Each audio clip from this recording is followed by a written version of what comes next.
So let's review. Continuing our discussion of Minig HaMakom, the Gemara tells us, B'nei Chuzai nagi de mefarshi chala ma'aroiza. The people from Chuzai had the minig to do hafrashas chala on dough made of rice, even though the halacha is that hafrashas chala is only required from dough made of the 5 grains. Rav Yosef said that a non-kohen should publicly eat this challah to demonstrate that it is halachically not challah, which would only be mutter for a kohen. Abaya asked from a brayso which rules. Dvarim hamutarim v'acherim noga ben iser iatur shoy lahatir lifneihem.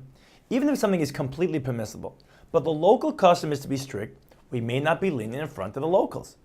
Rav Yosef answered that Rav Chizda said bikrutai.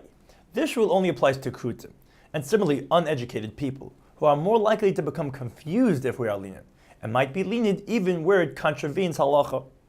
The Gemara challenges Rav Chizda's chiddush from a brayso that says the Chacham would not be lenient against local practice in places where they did not allow brothers to bathe together, because one might bathe with a sister's husband, or in places where they did not allow wearing loose-fitting shoes, because they might fall off and be carried on Shabbos, or in places where they did not sit on benches of goyim on Shabbos, because it looks like mekech or memker. The Chacham were not lenient about these practices in front of the locals, even though they were Yisraelim, indicating that the rule of not being openly lenient with local practice applies to all, not only to kutim. The Gemara answers, B'dei medina sayam nami kivin dole shchicher abanin gabay kikutim damu. The people in these faraway places did not have Talmidei Chacham among them, and were therefore unlearned like kutim and likely to apply leniencies even where they should not be applied. Regarding the people who separated challah from rice, Rav Ashi suggests that if most of them eat rice bread, we should not be lenient in front of them, because dilma meshakcha tyrus challah minayu. They might forget the mitzvah of challah entirely. If most of them eat grain, we should demonstrate that a non-kohen may eat this challah from rice bread, because dilma asila frusha min achiyav ala pater. They might separate challah from dough that is really chayav on dough that is not, or vice versa, which would not be valid, and they would be eating tevel. The Gemara continues with another minig. Ki asur Rabba bar Chana achal da yasra. When Rabba bar Chana moved from Eretz Yisrael to Bavel, he continued to eat a certain stomach fat that people in Bavel were noig not to eat. When Rabbi Vira Saba and Rabba Bered Rav Huna once visited, Rabba bar Chana covered it up, in effect treating them like kutim, in front of whom one should not be lenient against local practice. The Gemara asks how Rabba bar Chana was allowed to be lenient when our Mishnah says, you have to accept the chumras of the place you go to. The Gemara gives 2 answers. First, when going from Eretz Yisrael to Bavel, one may keep his minhagim because the Chacham of Bavel are kafaf, subordinate to the Chacham of Eretz Yisrael. Second, if one is daite lachzer, he plans on returning to his original place, he can retain his customs betzina in private. Even though Rabba bar Chana ate these fats, he would not allow his son to eat them. He said to him, Ani shari'isias Rabbi Yochanan she'achal, kedai Rabbi Yochanan list mechlav b'fanav v'shalei b'fanav. I who have seen Rabbi Yochanan eat this may rely on him both in his presence and not in his presence. Ata shalei re'isa oisai loy toichel bein b'fanai bein shalei b'fanai. You have not seen him eat this. Therefore, do not eat it in my presence or not in my presence.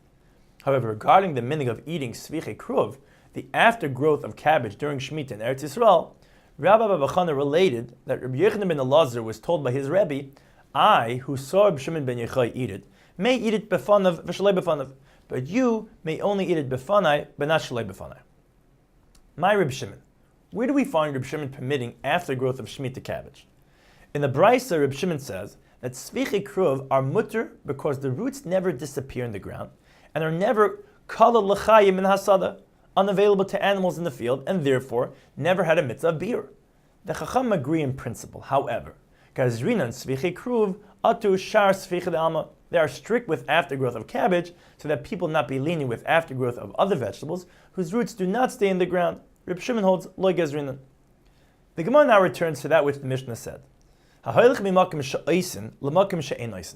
a person goes from a place where they do malacha to where they do not, or from a place where they do not do malacha to where they do, he must observe the more stringent practice and not do malacha. One should not act differently than the local custom, because acting differently might cause strife. The Gemara asks that this is an inherent contradiction. Because if he goes from a place that does not do malacha to a place that does, he will have to be strict and avoid malacha, which would be a deviation from the minig hamakom. The Gemara gives two answers. First, Amar Abaye Aresha.